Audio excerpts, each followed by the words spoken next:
Now we have Lagos State Sector Commander, Federal Road Safety Corps, Junus Major, joining us right here in the studio. Good morning. It's good to have you. Good morning. Nice to see you. Good morning. Yes. Okay. Happy New Year. Let's start from the last person. Yes. Yes. One of the respondents there actually blamed it on FRSC that the road safety corps that you used to have in those days when it just started is much better than now. He said, although they are trying,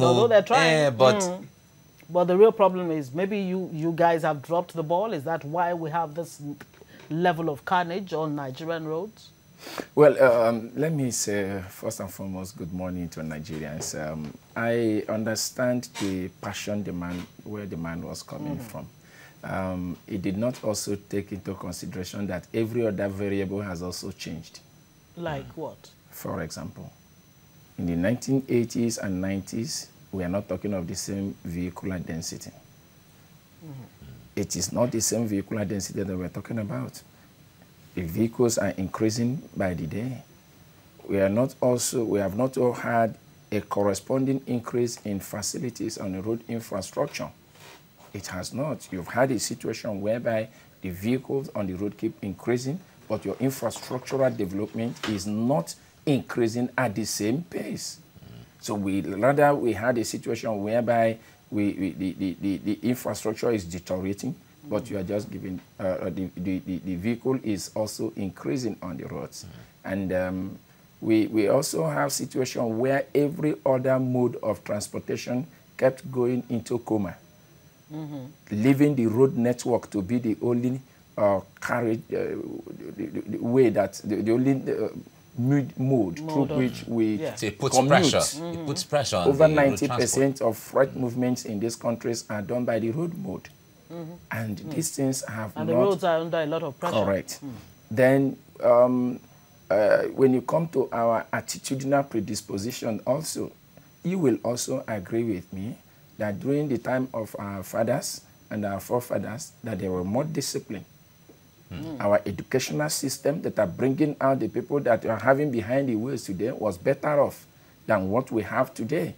And these things are all variables you need to put into consideration when assessing, saying FRSC of yesterday. Yeah, but in this case now, FRS, it's really beautiful that you have pointed out let me this. Drop it this way. Okay. When I was a young officer and I was on patrol, I patrolled from Lagos, Ibadan, up to Lagos end of the toll gate to Ibadan.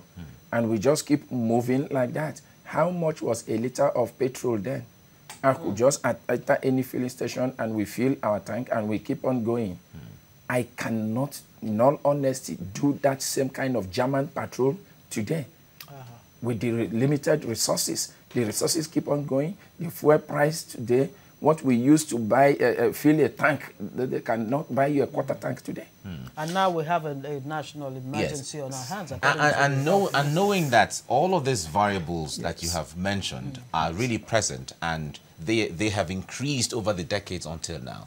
Road safety, on the other hand, certainly, like the man said, road safety is trying. We have seen a lot of effort of your men on the field. But however, acknowledging that the fact that these social challenges have increased, we also expect that road safety would also increase or, up its game, rather, in tackling some of these issues. We are definitely upping our game, but the truth is that the rate at which you are putting up your game, is it equal to, is it commensurate with these other variables and the way they were going? Now let's look at the case of the road infrastructure for once.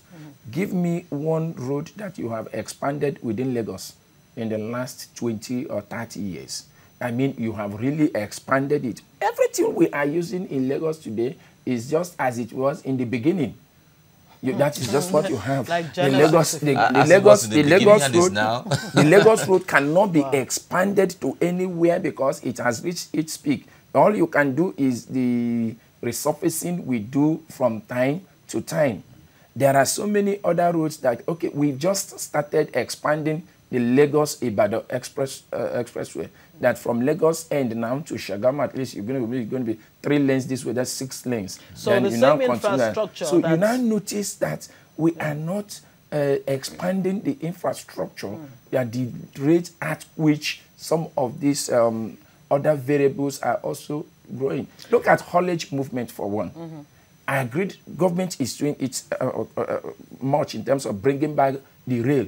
You will agree with me that if our rail has been functioning, all these tankers and trailers that we are seeing on our roads, they will not be there. Because in one swift, you can just put those things in 40, 50 coaches and carry all those containers off to wherever they are going. And so, right now, about 5,400 deaths out of 12,077 road crashes between 2009 and 2013. And this is 2019. Correct. Now, Isaac Adewale, the health minister, actually put this figure out, some time ago. And he has actually said that this is a national emergency on our hands. Which means for every 2 accidents, one is fatal. It's fatal. That is it. That is in Nigeria. And that is why they call, because you also look at now, okay, in the face of all these challenges, how are we trying to still see how we can calm down on these fatalities? You will recall that 2 years ago, we came up with the issue of speed limiting devices, because there is no going back and leveraging on technology to see how we can address some of these challenges. Technology is what is ruling the world today, and FRSC cannot be in isolation. We can't live in isolation. So what we did is also to go back again. How can we address some of these challenges using technology? So we came up with, we look at what is responsible for these fatalities that you just mentioned. We discovered that speed violation accounts for over 50.8% of all the fatalities we witness on our roads. So we need to address it. How do you address it? You're not going to get vehicles that you're going to be chasing people all over the place and say you are. No, gone are those days. What worked yesterday cannot work today again. So what you need to do is also see how you can use technology to checkmate the speed of people. So, and we look at it that in this...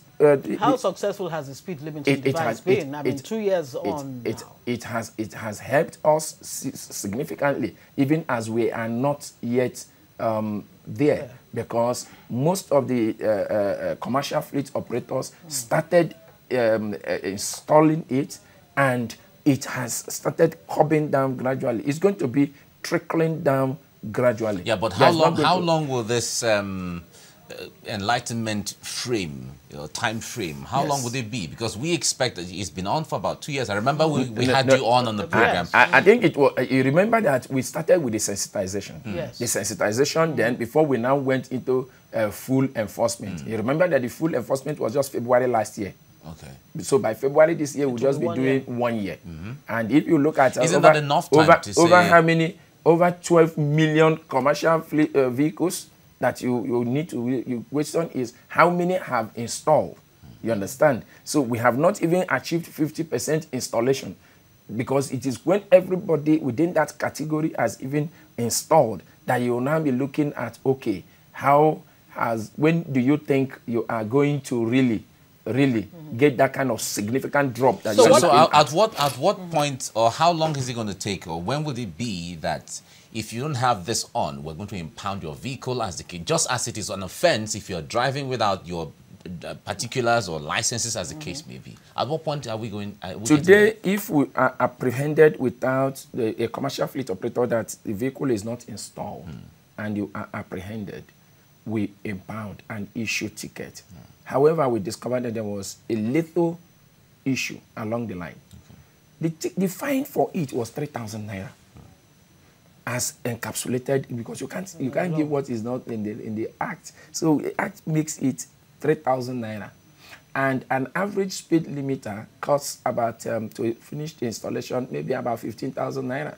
So we discovered that they would just be more comfortable going to pay the 3,000 naira fine. So we had to go back again to the National Assembly. Okay. As we speak now, we have our National Road Traffic regulations and our act in the National Assembly, so that we can amend some of these fines that is supposed to act as a deterrent to certain violations, but are no longer acting as a deterrent, because people will just... Because we don't have much time. In 1 minute, if you can, speak to the issue of prevention. What are the things that we need to do?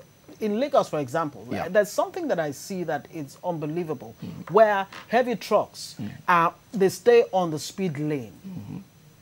That's meant for, you know, fast-moving cars and all of that, while the fast-moving cars have to use, you know, whatever else is available. If we have to summarize everything about how we can bring down crashes to the barest minimum on our roads, it means attitudinal change on all of us. Okay. That thing you said, that somebody is on the speed lane, has to do with the attitude of the man that is driving it. I tell you, and we have said it in this program before, that over 80% of those crashes we witness on our roads is as a result of human factor. So if we can address the human factor, the human factor, which is you and I, don't even look outside. The attitude that you and I put on the road. It begins with us. It begins with Hygienist Major, Sector Commander, Lagos State of the Federal Road Safety Commission. Thank you so. Thank you very much. Thank you so much for coming. You're welcome. Right.